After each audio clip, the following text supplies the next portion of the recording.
Você sabe como funciona o trabalho intermitente?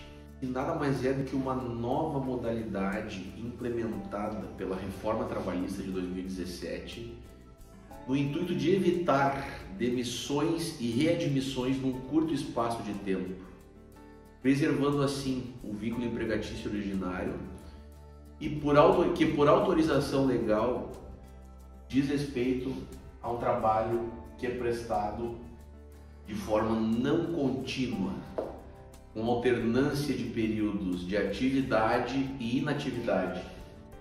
Muito comum em contratações de trabalho por empreitada, trabalhos que demandem um determinado lapso temporal já pré-determinado, possibilitando assim que o empregador mantenha o seu rol de colaboradores sem que a cada final de trabalho precise fazer demissões e depois, logo em seguida, recontratações. Então, em razão dessa situação muito corriqueira, principalmente em empresas que trabalham com obras públicas, por exemplo, a legislação criou, a partir de 2017, essa modalidade chamada trabalho intermitente, que, conforme eu falei anteriormente, se caracteriza pela alternância de períodos de trabalho e de inatividade, mantendo, todavia, o requisito da subordinação e sendo mantido rígido o contrato de trabalho. Essa modalidade assegura o pagamento proporcional do trabalho, tomando-se como base o salário mínimo vigente ou então o salário mínimo da categoria profissional. Ele é um contrato que tem algumas diferenças, por óbvio, do contrato por prazo indeterminado, do contrato que tem uma continuidade diária, pelo fato de que o trabalhador não é remunerado nos períodos de inatividade. E esse período de inatividade também não é computado para fins previdenciários. Muitas discussões surgiram em razão disso, haja vista que alguns doutrinadores entendem que essa situação acaba trazendo uma insegurança jurídica e principalmente financeira para o trabalhador, porque ele nunca está previamente ciente, com muita antecedência, de quando vai ser chamado para prestar um outro serviço ou não. E se esse serviço vai durar um dia, uma semana, um mês, 3 meses.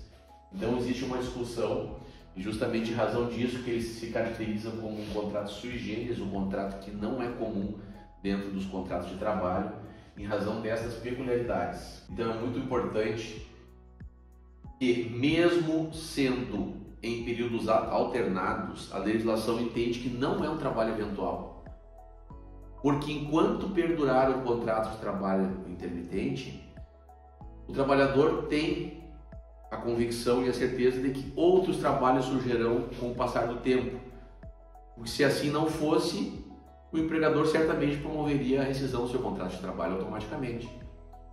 Então, é uma questão que demandou muita discussão, muita inconformidade por parte dos órgãos de classe, mas é uma realidade que está posta, a legislação está em vigor e essa modalidade efetivamente está implementada nas nossas relações laborais e é muito utilizada sim em empresas que trabalham com serviços, com prestação de serviço por determinados lapsos determinados de tempo.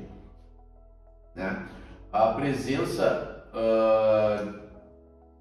o trabalhador só terá conhecimento de que será chamado para prestar um outro serviço dias antes, aliás, o prazo correto é de 3 dias antes do início da prestação.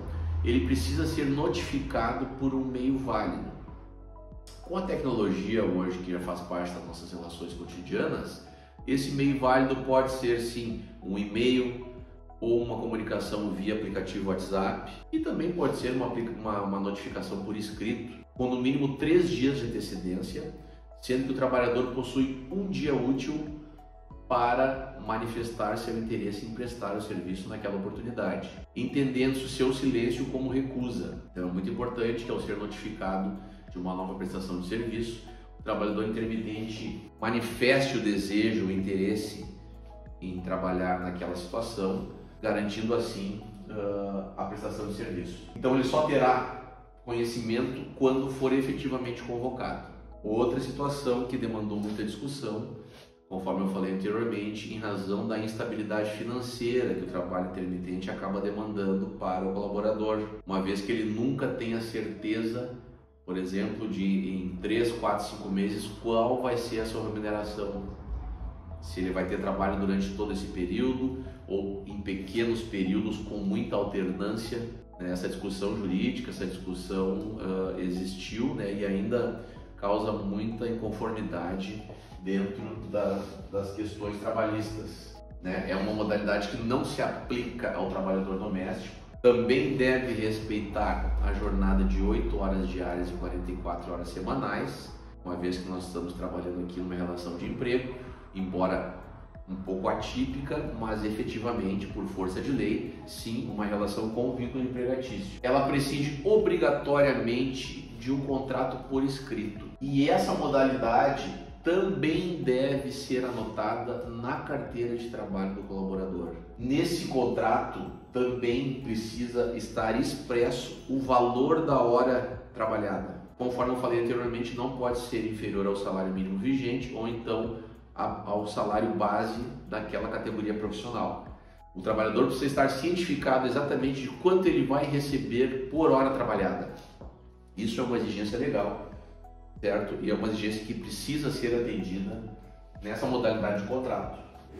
Conforme eu falei, deve ser procedida a anotação na CTPS e a ausência de uma dessas medidas prévias, preventivas, também pode acarretar na mudança do contrato intermitente para o contrato por prazo indeterminado. Então é muito importante observar essas questões do contrato por escrito, de constar nesse instrumento o valor da hora trabalhada, de que seja procedida a anotação na CTPS do trabalhador, dando conta de que essa relação de emprego se dá pela forma intermitente. Uma série de observações, uma série de precauções que precisam ser tomadas. A remuneração recebida pelo trabalhador é proporcional ao tempo trabalhado. Porém, se ele aceitar o trabalho e não comparecer, pode lhe ser aplicada uma multa de 50% da remuneração que lhe seria devida, que terá que ser paga no prazo de 30 dias ou compensada no trabalho posterior. O trabalhador dando o aceite expresso e não comparecendo, pode o empregador sim lhe cobrar essa multa. Mesma situação inversa também pode ocorrer. Quando o empregador notificar, o trabalhador manifestar o interesse em prestar o serviço daquela forma intermitente e porventura, por alguma razão, o empregador não lhe chama, também será devido em favor do colaborador o pagamento dessa multa de 50% sobre a remuneração que seria devida.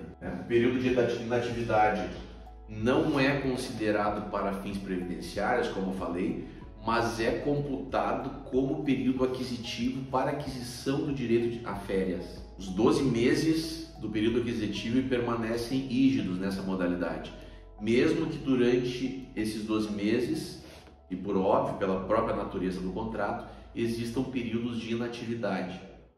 Então esse lapso temporal é computado para fins de direito à fruição de férias, que deve ser fruída nos 12 meses subsequentes, e que, por óbvio, durante o período das férias, o trabalhador não pode ser convocado para trabalhar de forma intermitente, em respeito ao princípio da desconexão, ao princípio do descanso e do lazer do trabalhador.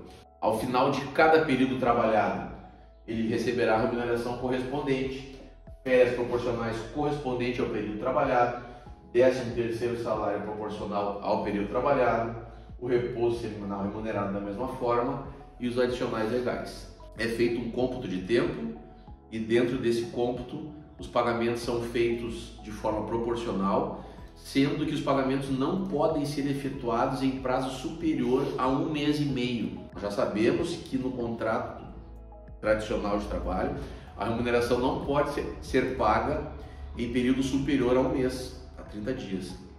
Nesse caso, tem que ser observado o lapso temporal de no máximo 1 mês e meio para que o trabalhador venha a oferir a sua remuneração de forma proporcional, como nós colocamos aqui anteriormente. Terá direito aos recolhimentos fundiários, à contribuição previdenciária. Não há obrigatoriedade, isso é outra questão que suscitou muita insurgência por parte dos juristas, pois não há uma obrigatoriedade de que o empregador venha convocar aquele trabalhador sempre que necessário. Ele pode optar por convocar ou não, ou quais pessoas ele pretende convocar para aquela tarefa ou não. Então é uma outra situação que gera muita insegurança financeira do trabalhador. Em contrapartida, é possível sim que o trabalhador intermitente, a fim de complementar a sua renda, de que possa vir a dar mais volume na sua remuneração, trabalhe para diversos empregadores de forma intermitente. A legislação autoriza que concomitantemente a um empregador ele possa optar por outros, a fim de não ficar por um lapso temporal muito grande sem exercer sua atividade remunerada, o que todos nós sabemos acarreta numa diminuição da sua renda familiar. Então essa é uma modalidade que existe, nós entendemos ser interessante colocar aqui, porque ela possui muitas peculiaridades que têm que ser observadas e muitos desdobramentos, principalmente de ordem financeira para o trabalhador. Ok? Espero que tenha gostado. Forte abraço!